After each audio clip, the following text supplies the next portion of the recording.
മോനെ ഇങ്ങ് നോക്കിയാട്ടെ തോട്ടില് എത്ര വലിയ മീനാ എടുക്കുന്നു. ഉപ്പ പണ്ടത്ര പിടിച്ചാന്നറിയാം എനിക്ക്.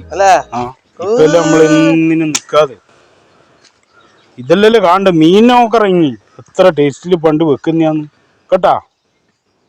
നമുക്ക് പിടിക്കണ്ടേ? വേണ്ട വേണ്ട, ഏടിയും വേണ്ട, ഏടിയും പോണ്ട. അടക്ക്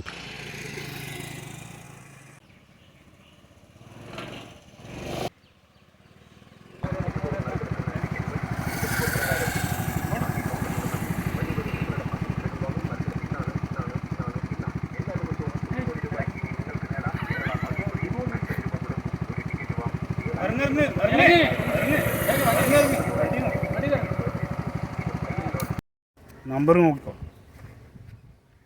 എനിക്ക് തിരിയില്ല. ഞാൻ ഇവിടെ വെക്ക. ഇവിടെ നീ പിടിച്ച് പറിക്കല്ല. ഇതിൽ നമ്മൾ രക്ഷപ്പെടും ചിലപ്പം. കണ്ട ഇതാന്ന് കേട്ടാ. ഇത് ഇവിടെ ഇക്കട്ട് കൈ ഇന്റെ കൈ തുടരും.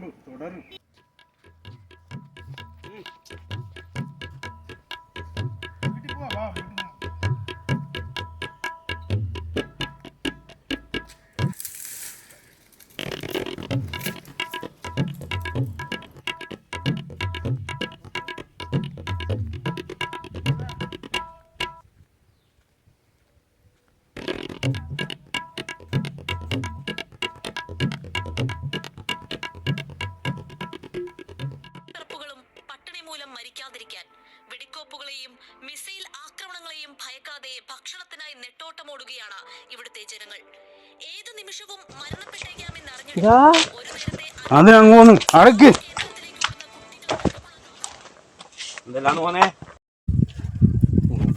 മുട്ടായി വേണ്ടേ?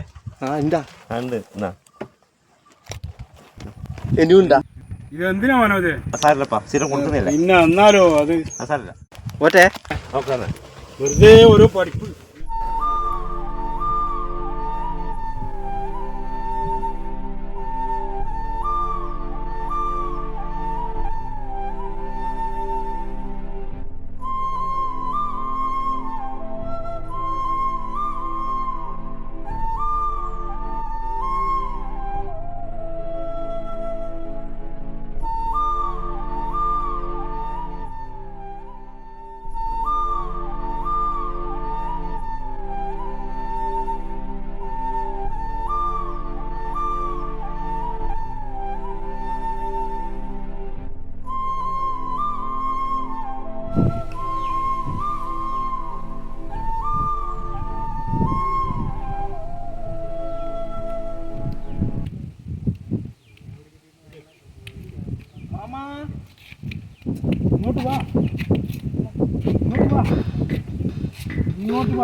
മൊയ്തീൻക്ക് ഈ മോനുമാണ്. ഓന് കുറച്ച് സുഖമില്ലാത്തൊരു കുട്ടിയാണ്.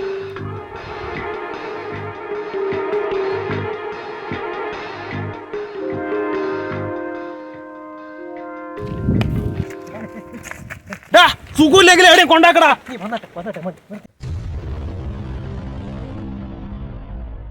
മോനെ, നിങ്ങളെ പോലത്തെ ഉള്ളത് പറയുമ്പോൾ കൊണ്ടാക്കാൻ പറയുന്നതിൽ എനിക്ക് ഭയങ്കര വിഷമമുണ്ട്. എന്താന്ന് പറഞ്ഞാൽ കൊണ്ടാക്കായ സാമ്പത്തിക ബുദ്ധിമുട്ടോ എനിക്ക് നോക്കാനുള്ള കഴിവോ ഇല്ലായിട്ടല്ല.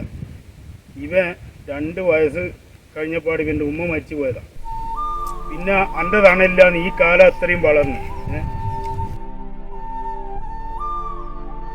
ഇനി എൻ്റെ മരണം വരെ ഇവൻ എൻ്റെ തണലിൽ തന്നെ വളരണമെന്നുള്ളൊരു നിബന്ധന എനിക്കുണ്ട്. അതിന് ശേഷം ഞാൻ എല്ലാം ദൈവത്തിന് അങ്ങ് വിട്ടുകൊടുക്കലാണ്. അതിന് നിങ്ങളെ പോലത്തെ കൂട്ടൊരു ബുദ്ധിമുട്ടാക്കരുത്. കൊണ്ടാക്കാൻ സ്ഥലമില്ലായിട്ടൊന്നും അല്ല കേട്ടാ. ഒരു ഉപ്പാന്റെ വേദനയായി.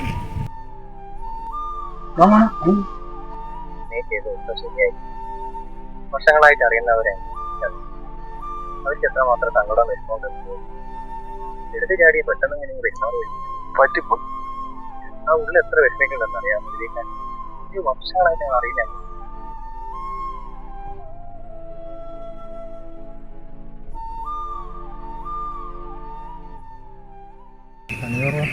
പണി കുറവ് എല്ലാവർക്കും ഇതേ പ്രശ്നം തന്നെയാണ്. ഒന്നാമത് ആളുകൾക്ക് പൈസ ഇല്ല, ഒന്നും കാര്യമില്ല.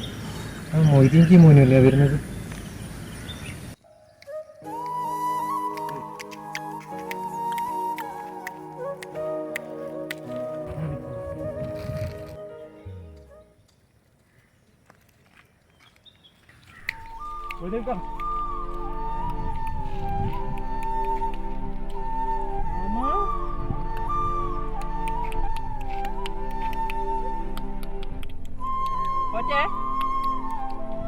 ഇന്നലെ കടന്നിട്ട് ഉറക്കം വന്നില്ല. ഇന്നലെ ഏതാണ്ടൊക്കെ പറഞ്ഞു. അത് സാരമില്ല മോനെ.